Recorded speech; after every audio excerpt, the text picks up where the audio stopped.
ఆది వరాహస్వామి ఈ పేరుని మనం తిరుపతిలోనే విన్నాము. కానీ ఈ గుడి తెలంగాణలో కూడా ఉంది. రోజు కొంచెం ఈ దేవుడు ఎందుకు పెరుగుతున్నాడు? ఇక్కడ నిజంగానే ముడుపులు కడితే కోరిన కోరికలు నెరవేరుతున్నాయా?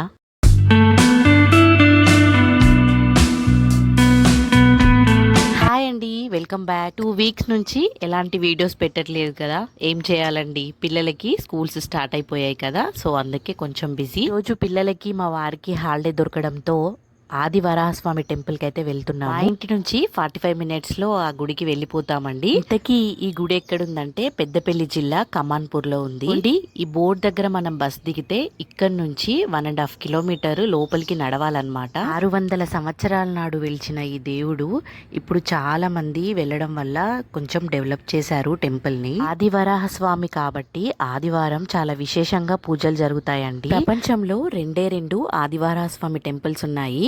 ఒకటి తిరుపతిలో ఉంది, ఇంకోటి ఇక్కడ మాత్రమే ఉందండి. అక్కడ సగం మనిషి రూపంలో సగం వరాహ రూపంలో ఉంటాడు తిరుపతిలో. ఇక్కడ మాత్రం పూర్తిగా వరాహ రూపంలో స్వామివారు మనకు దర్శనమిస్తారు. ఒకటి కాదు, రెండు కాదు, 600 సంవత్సరాల క్రితం నాటి టెంపుల్ అన్నమాట ఇది. చాలా మంది కోరిన కోరికలు నెరవేర్చే ఈ స్వామి వారిని దర్శించుకోవడానికి వేరే రాష్ట్రాల నుంచి కూడా వస్తున్నారండి. ఉగాది, ముక్కోటి ఏకాదశి, కార్తీక పౌర్ణమి ముందు వారం అంటే కార్తీక పౌర్ణమి ముందు వచ్చే ఆదివారం చాలా విశేషంగా పూజలు జరుగుతాయంట. ఆ పర్వదినాలలో వచ్చే భక్తులు కనీసం 1,00,000కు పైగా ఉంటారంట. ప్రశాంతంగా చాలా సింపుల్ గా గోపురమే లేని ఈ గుడిని దర్శించుకున్న వారు తమ కోరికలు నెరవేరాయి అని చెప్తున్నారు. ఈ గుడి ప్రత్యేకత ఏంటంటే ఇక్కడ వాహన పూజలు చాలా జరుగుతున్నాయి. అలాగే ముడుపు కట్టి ఏ కోరిక అయితే మనం కోరుకుంటామో అది ఖచ్చితంగా నెరవేరుతుంది అని అంటున్నారు. ఇంత విశేషమైన ఈ గుడికి గోపురం ఎందుకు లేదో తెలుసా? ఒక భక్తుడు తన కోరిక గాని నెరవేరితే స్వామివారికి గోపురం కట్టిస్తానని మొక్కుకున్నాడంట. కానీ అదే రోజు స్వామివారు కలలో కనిపించి, నాకు గోపురం ఏమీ వద్దు, నేను ఎండకు ఎండుతూ వానకు తడుస్తూ ఇలాగే ఉంటాను అని తన కలలో చెప్పాడు. అయినా కూడా 2-3 సార్లు ప్రయత్నిస్తే అది విఫలమైందంట.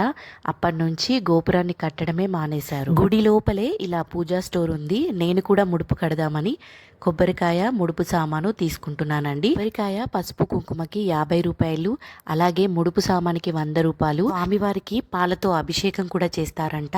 ఆ బాటిల్ కి 100 రూపాయలు. ఇవి తీసుకున్నా కూడా మళ్ళీ అభిషేకానికి టికెట్ ఉంటుంది, ముడుపు కూడా టికెట్ ఉంటుందండి. వాటికి 100 చార్జ్ చేస్తున్నారు. అలాగే అర్చనకి మాత్రం 20 రూపీస్ టికెట్ ఉంటుంది. హాలు మొత్తం స్వామివారి కళ్యాణానికి, సత్యనారాయణ వ్రతానికి, ఎవరైనా ఇక్కడ పెళ్లి చేస్తాము అని మొక్కుకుంటే ఆ పెళ్లికి కూడా ఈ హాల్ని మనం యూజ్ చేసుకోవచ్చు. ఇక్కడ ముడుపుని నేనే కడుతున్నానండి. అయ్యవారు వాళ్ళు కూడా కడతారంట. ఆ విషయం నాకు తెలియక ఈ ముడుపుని నేనే కట్టేసుకున్నాను. ఒకవేళ అయ్యగారు కనుక మంత్రాలతో ఈ ముడుపుని కట్టాలి అని అనుకుంటే మనం 100 రూపాయలతో ఒక టికెట్ తీసుకోవాల్సి ఉంటుంది. ముడుపును నేను ఆల్రెడీ కట్టేశాను కాబట్టి విప్పడం ఇష్టం లేక అలాగే ఉంచేసాను. మీరు కానీ ముడుపుని కట్టాలి అని అనుకుంటే ఇంటి దగ్గరే ఈ వస్తువులన్నీ తీసుకొచ్చుకోండి. ఒక జాకెట్ ముక్క, కొబ్బరికాయ, పసుపు కుంకుమ, అంతే. వీటికే నా దగ్గర తను 100 రూపాయలు తీసుకుంది. అలాగే కొబ్బరికాయ, పసుపు కుంకుమ, అగరబత్తులకు కూడా 50 రూపాయలు తీసుకుంది. అభిషేకానికి కూడా ఇంటి దగ్గర నుంచి పాలు తీసుకొచ్చుకున్నట్టయితే 40 రూపాయలతో అయిపోతుంది. ఇంత దూరం మనం దేవుణ్ణి దర్శించుకోవడానికి వచ్చి ఇలా లెక్కలేస్తున్నారేంటి అని అనుకుంటున్నారు. మరేం లేదండి, గుడి బయట 2 ముసలి వాళ్ళు కూర్చున్నారు. మీరు గనక ఈ దేవుణ్ణి దర్శించుకున్నట్టయితే నేను చెప్పినట్టు చేసి ఆ మిగిలిన అమౌంట్ని ఆ ముసలి వారికి ఇవ్వండి ప్లీజ్. ముడుపును ఇలా కట్టుకునే ముందు మీరు ఏ కోరికైతే కోరుకుంటున్నానో అది మనసులో తలుచుకుంటూ ఆ వరాహస్వామిని ధ్యానిస్తూ ఈ ముడుపును కట్టండి. రైట్ సైడ్ లో టికెట్ తీసుకొని మనం పైకి వెళ్ళాలి. స్వామివారు అక్కడేనమాట వెలిసారు. స్థల పురాణం ప్రకారం ఇక్కడ స్వామివారు ఎలుకంత సైజులో వెలిసారు. కాలక్రమేణా ఎలుకంత సైజులో ఉండే ఈ స్వామివారు ఇంత సైజుకి మారిపోయారు. ఇయర్ బ్యాక్ చూసిన వారు గుర్తుపట్టకపోవచ్చు, కానీ 10 సంవత్సరాలు 15 సంవత్సరాల ముందు చూసిన వారు గుర్తుపట్టేస్తారంట. చూడండి, స్వామివారిని వరాహ రూపంలో అంటే పంది రూపంలో మనకిలా కనిపిస్తారు. 5 సంవత్సరాల ముందు ఇలా కూడా లేదండి. ఎవరో భక్తులు కోరుకున్న కోరికలు నెరవేరితే ఇలా గ్రానైట్ బండ వేపించి చాలా అందంగా తీర్చిదిద్దారండి. అయ్యగారు బిజీగా ఉండడంతో వెయిట్ చేస్తున్నాము. మొత్తానికైతే మా అర్చన అయితే అయిపోయిందండి. ముడుపుని రావి చెట్టు దగ్గర కట్టి కొబ్బరికాయ కొట్టి తీర్థ ప్రసాదాలకు రమ్మన్నారు. సో అక్కడికి వెళ్తున్నామండి. రైట్ సైడ్ చూసారా వాహన పూజ జరుగుతుంది. 4 వీలర్స్కి అయితే 300 రూపీస్, 2 వీలర్కి అయితే 200 రూపీస్ చార్జ్ చేశారు టికెట్. అయ్య బాబోయ్, ఇన్ని ముడుపులు కట్టారు చూడండి. ప్లేసే లేదు, ఎక్కడ కట్టాలో అర్థం కాక మా వారు తిరుగుతున్నారు. వరాహస్వామి ఇక్కడికి ఏనుగు మీద వచ్చారట అండి. సో ఇక్కడ అన్ని ఏనుగు పాదాలు ఉంటాయి, వాటి మీద వరాహస్వామి పాదాలు ఉంటాయని ఇలా ఆ ప్లేస్ మందం వదిలేసి మిగతాదంతా ఇలా గ్రానైట్ వేశారు. చాలా మంది పిల్లలు లేని వారు వచ్చి ఇక్కడ ముడుపు కట్టి తర్వాత తమ సంతానంతో స్వామివారిని దర్శించుకున్నారని ఇక్కడ చెప్తున్నారు. అదొక్కటే కాదు, తీరని కోరిక ఏదైనా సరే ఖచ్చితంగా నెరవేరుతుంది అని అన్నారు.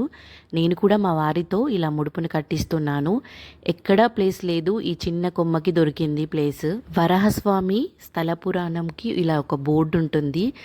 దాని మీద అసలు ఈ దేవుడు ఎందుకు వెలిచాడు, ఎలా వెలిచాడు, అసలు గోపురం ఎందుకు కట్టలేదు, అలాంటి ఇన్ఫర్మేషన్ మొత్తం ఇక్కడ ఉంటుంది, మనం చదువుకోవచ్చు. ముడుపుని కట్టిన తర్వాత ఇలా కొబ్బరికాయ కొట్టేసి తీర్థ ప్రసాదాలకి మళ్ళీ పైకి వెళ్ళొచ్చాము. ఇక్కడ ప్రత్యేకంగా సత్యనారాయణ వ్రతము ఎలా చేస్తారో అలాగే నాగదేవత పూజ కూడా చేస్తారు. ఎలాంటి సర్పదోషాలున్నా వాటికి పూజ ఉంటుంది, అలాగే టికెట్ కూడా. దేవుడికి ఇక్కడ గంట పూజ కూడా చేస్తున్నారు. అంటే చిన్నపిల్లలు గలగలా మాట్లాడితే గంట కడతామని మొక్కుకుంటారు కదా, సో అలా గంటను కూడా కడతారు. ఎవరైనా పెళ్లి చేయాలి అనుకుంటే వాళ్ళకి ఇలా స్పెషల్ రూమ్స్ కూడా ఉన్నాయి. అలాగే ఇక్కడ ప్రతిరోజు అన్నదానం జరుగుతుందండి. చాలా మంది దాతలు అన్నదానానికి సపోర్ట్ చేస్తున్నారు.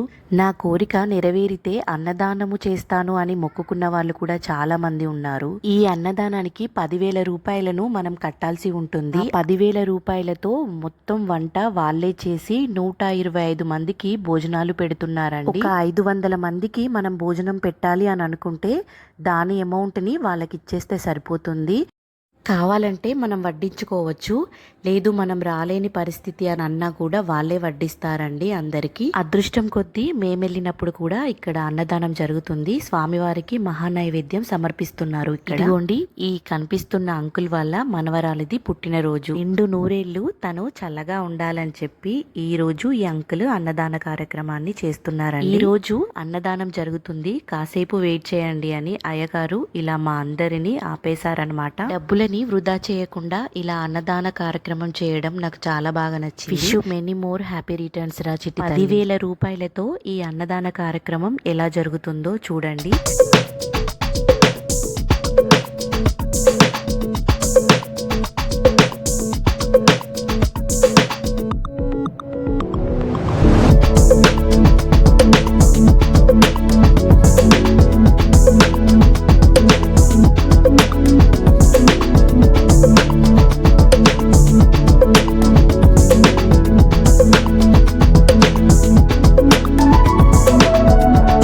ఇదేనండి ఈరోజు వీడియో. ఐ హోప్ మీకు నచ్చిందనే అనుకుంటున్నాను. మీకు మంచి ప్లేస్ చూపించాననే నమ్ముతున్నాను. పిల్లలకి ఇలా ఐస్ క్రీమ్ తీసుకున్నాను, చల్లగా బాగా ఎండగొడుతుందని చెప్పి. ఒకవేళ మీకు ఈ వీడియో నచ్చినట్టయితే ప్లీజ్ ఒక లైక్ చేయండి.